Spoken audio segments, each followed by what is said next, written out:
Umbilical cord complications, इसकी वजह से प्रेगनेंसी के टाइम पर, इवन डिलीवरी के टाइम पर बहुत ज़्यादा प्रॉब्लम हो सकती है। कॉर्ड एक ऐसी चीज़ होती है जो प्रेगनेंसी के टाइम पर बच्चे को और माँ को कनेक्टेड रहती है और बच्चे तक जितने भी न्यूट्रिएंट्स होते हैं, ऑक्सीजन होता है, वो माँ के ज़रिए पहुँचाता है। ऐसे में अगर इसमें थोड़ी सी भी कॉम्प्लिकेशन आ जाए तो बच्चे को और माँ दोनों को बहुत ज़्यादा खतरा रहता है। तो ये क्रिटिकल बहुत ज़्यादा सिचुएशन हो जाती है। तो इस वीडियो में आज आपको डॉक्टर रंजना बताएंगी कि अम्बिलिकल कॉर्ड के कॉम्प्लिकेशंस क्या क्या हो सकते हैं, इसे कैसे ठीक किया जा सकता है और इसके उपाय क्या हैं।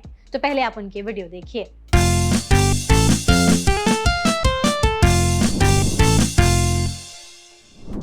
बच्चा और माँ के बीच में जो कनेक्शन होता है अम्बिलिकल कॉर्ड का, यानी ये जो है मैंने ड्रॉ करके देखा है कि ये अगर गर्भाशय है और ये बेबी है तो ये जो है ये प्लेसेंटा है और ये जो कॉर्ड अटैच्ड होता है बेबी को, तो इसके एक्सीडेंट्स किस तरह से बेबी को हार्म कर सकते हैं या किस तरह से ये एक्सीडेंट्स हो सकते हैं।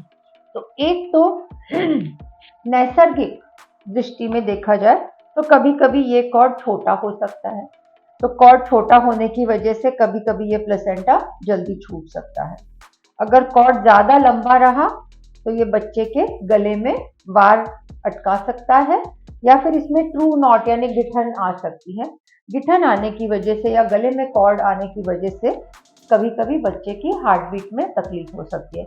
Not every child, her child जिसको गले में कॉर्ड है उसको कभी हार्ट बीट बंद होगा ऐसे नहीं है, मगर उन्होंने वॉच करना चाहिए सोनोग्राफी पर, और आजकल सोनोग्राफी पर बिल्कुल नज़र आता है कि कोई प्रॉब्लम है या नहीं। कभी कभी जब जेनेटिक प्रॉब्लम्स होते हैं तो ये अम्बिलिकल कॉर्ड के अंदर जो होते हैं आर्टरी और वेन का एक कॉम्बिनेशन होता है।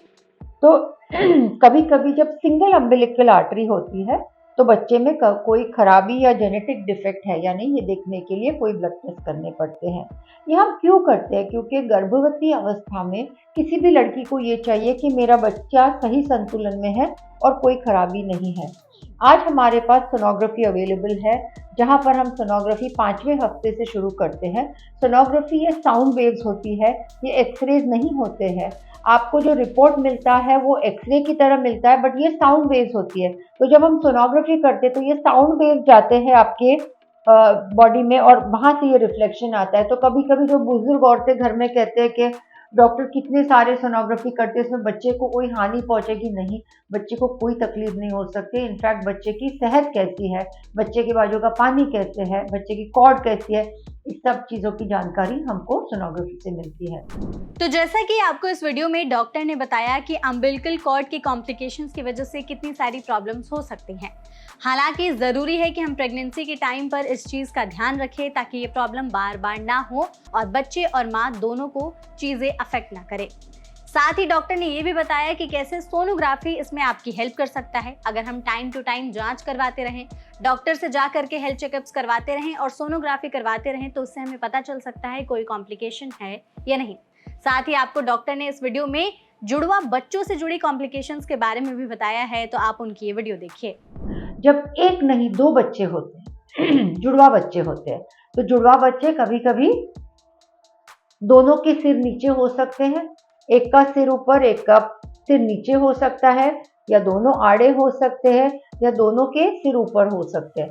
ऐसे होने में और कभी कभी उनका प्लेसेंटा एक हो सकता है या दो सेपरेट प्लेसेंटा हो सकते हैं। क्योंकि ये बच्चे गर्भ में घूमते हैं तो कभी कभी कॉर्ड एक्सीडेंट यानी ये अटक सकता है कॉर्ड, तो इसके लिए भी इसको सोनोग्राफी में जांचना ज़रूरी है और बहुत क्लोज फॉलोअप करना ज़रूरी है। अब जब समझो एक ही बच्चा है और अगर बच्चे का सिर वक्त पे ठीक नीचे नहीं आया, यानी क्या कि 9 महीने में या 36 या 37 हफ्ते में बच्चे का सिर पेल्विस की ब्रिम के अंदर जाना चाहिए। जब भी नॉर्मल डिलीवरी होती है तो बच्चे को इनलेट, मिड कैविटी और आउटलेट में से सिर उसका बाहर आता है।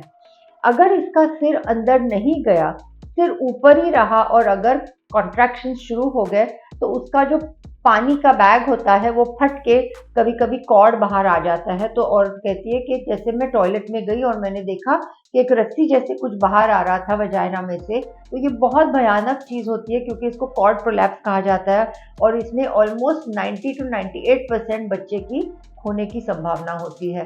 तो जब भी किसी यंग लड़की को अगर ऐसे लगा कि उनकी हाइट छोटी है और बच्चा नीचे नहीं जा रहा है, तो उनको तुरंत अपने डॉक्टर से सलाह मशवरा करके सिजेरियन से बच्चा 37-38 वीक्स में ही सिजेरियन से निकालना चाहिए।